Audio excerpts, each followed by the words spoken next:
All right. So the first chapter, I will speak in Chinese first, is about 道可道，非常道；名可名，非常名。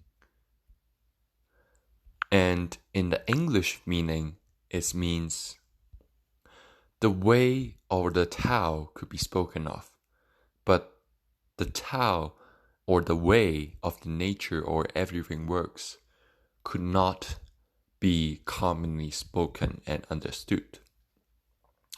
A name could be given to the Tao, such as nature or any other things, but it is not a common name because it is so complex. 道可以说，但不是通常所说的道；名可以起，但是不是经常起的名。It can be called non-being because he precedes heaven and earth. 可以说它是无，因为在天地始创之前；可以说它是有，因为它是万物的母亲。So basically, this is saying Tao or the way is the mother of everything. And Tao is basically for a system that generates things.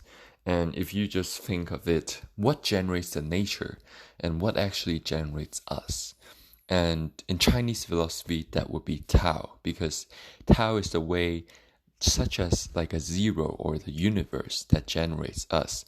And it is the law or the way that manipulates every nature things. Life and getting old and die is the way of life. That's one part of it. But another part of it of life is being vivid, being in the nature. When you die, somebody else, such as, the soil get nutrition and some other things get to happen. Maybe your sons and daughters would be dedicated to serve the society after you die. That is very common in the Chinese society, and that is the way. But let's continue.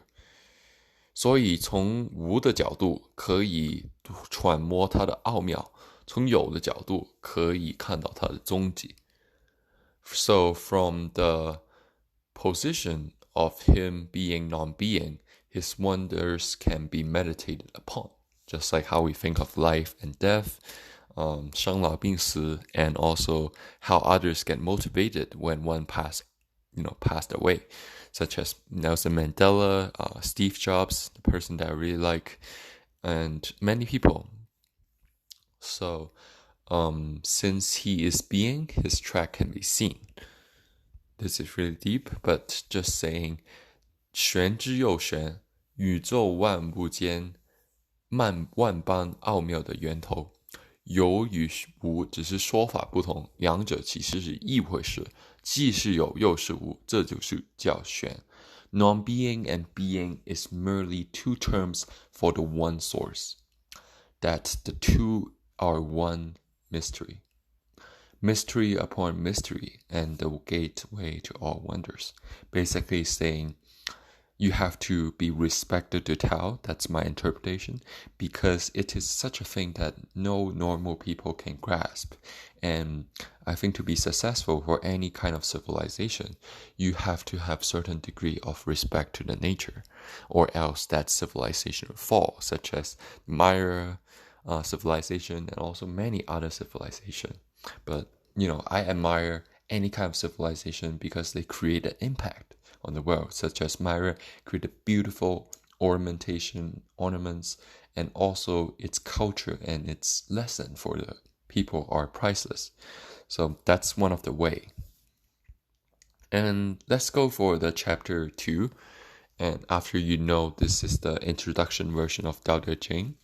And this is where, if you keep watching this, I think you're very, very intelligent and a person that is willing to learn. And I think you're a hard worker too. So let's continue. Thank you for bearing my Chinese accent. So let's begin. 第二章无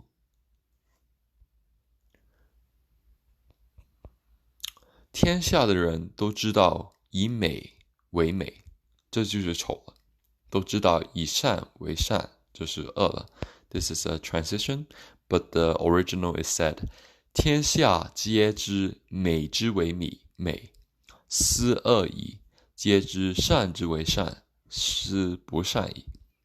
This means, if everyone knows beauty as beautiful, there is already ugliness. If everyone knows kindness is kind, there's already evil. Being and non-being beget each other, and difficulty as the easy complement each other. The long and short constrain to each other, the high and low points to each other, the voice and its echo resounds with each other, before and after each other. Therefore, the Holy One acts without effort and teaches without speaking. All things rise from him, yet he claims no sovereignty. He multiplies all, yet claims no possession. He benefits all, yet expects no return. He accomplishes all, yet claims no credit.